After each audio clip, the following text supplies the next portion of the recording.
On Friday, the U.S. Supreme Court will hear oral arguments in appeals to stop two separate federal vaccine mandates. The first, under the Labor Department's Occupational Safety and Health Administration, or OSHA, applies to businesses with 100 or more employees. The second, under Health and Human Services Centers for Medicare and Medicaid Services, or CMS, applies to healthcare workers at facilities that receive Medicare and Medicaid funding. Together, the mandates affect over 100 million U.S. workers. Lower courts have already at least partially blocked both of those mandates, bringing us to where we are now. Enforcement measures are temporarily on hold as many in the nation wait in limbo to see what the highest court will rule. The situation is unusual, complicated, and consequential. Here to help explain why is the Honorable Robert Henneke, Executive Director and General Counsel at the Texas Public Policy Foundation. He knows the case as well, having successfully argued for the stay of the OSHA mandate for Texas in the Fifth Circuit Court of Appeals. Robert, thank you so much for joining us today. Cindy, thank you for having me. So let's start by discussing what is unusual about the Supreme Court's handling of these cases.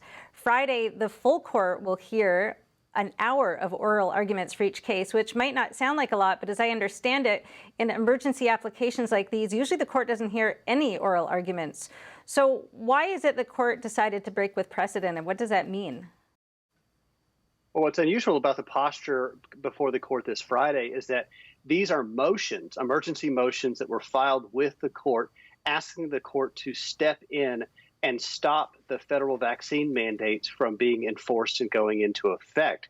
Normally, the court resolves motions by simple issuing a paper order, but here the court has granted a full hour of argument to discuss the important constitutional and federal questions that are involved in these cases. So what does this mean in terms of what we can expect? Now, normally on these cases, they're just looking at procedural issues, but I understand here we're going to have to look at the merits of the case as well. So what sort of arguments do you expect to be being brought forth? I think the primary arguments are going to focus on the constitutional questions that were the focus of our lawsuit that we filed to challenge the private employer vaccine mandate, that the federal government simply does not have the power to command or coerce individuals to undertake a medical procedure that they do not want to have for themselves. Furthermore, you're going to hear argument that the statute that the Biden administration is relying upon through OSHA just simply does not give the executive branch the authority to require vaccines in connection with workplace safety or to coerce healthcare workers to be required to be vaccinated as a condition of receiving federal funding. And will this decision have any impact on what municipalities or states are able to do?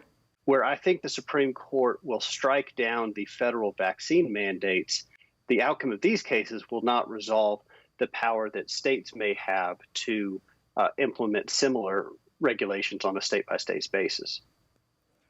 And do you expect that there might be a split between the OSHA mandate and the CMS mandate? And if so, what would be the basis of that?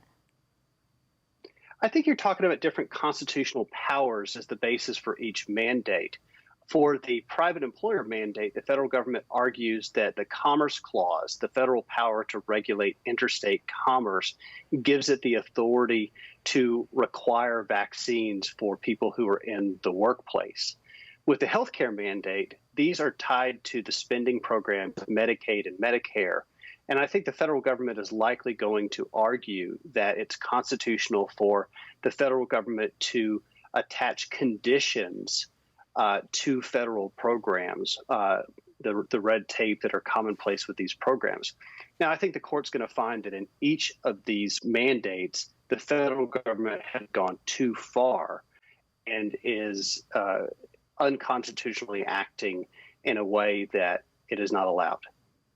The arguments being presented, or what the court is going to have to consider, touch on a lot of issues that have been coming up. Federal government overreach, whether there's sympathy for objectors or not, and the executive branch's powers when it comes to public safety issues.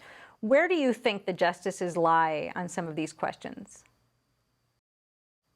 I think the majority of the court will hold similar in the same vein to when the court struck down the residential eviction moratorium this past summer, that the federal government cannot just, look to a statute and invent a power for itself that's unprecedented. And here, OSHA has never had the authority in any of its statutes to mandate vaccines for workers. So I think the court will find that this is beyond the federal authority that the executive branch has, but will reserve the right to, consider state vaccine mandates on a case-by-case basis. My prediction is that you'll have at least three members of the court, Justices Thomas, Gorsuch, and Alito, who will find the entire concept of vaccine mandates unconstitutional. You'll have the liberal justices, Breyer, Kagan, and Sotomayor, who will find that this is fully within the federal government's powers to implement. The swing votes will come with the middle three, Roberts, Kavanaugh, and Barrett. And where I think that they will fall is that they will find that the statute that the federal government relies upon does not give OSHA the authority to do this. So they'll agree with the conservative justices in striking down the vaccine mandates, but not necessarily agree in terms of the constitutional questions. And would that be the same for the CMS mandate then? That one's going to be a closer call because I think it's going to be tied to the spending clause and to the extent with which the federal government can set conditions in terms of being able to participate in a federal program like Medicaid or Medicare. So really, I think that that's going to be a toss-up. It'll be a 5-4 decision, and it'll turn on the Chief Justice as far as his determination about how far the federal government can go in using these type of conditions tied to funding to intrude upon individual autonomy and privacy. All right. Thank you so much for joining us today. We'll eagerly be watching the outcome of these cases. Be sure to watch the entire episode, now available exclusively at epochtv.com, a new completely censorship-free premium subscription platform.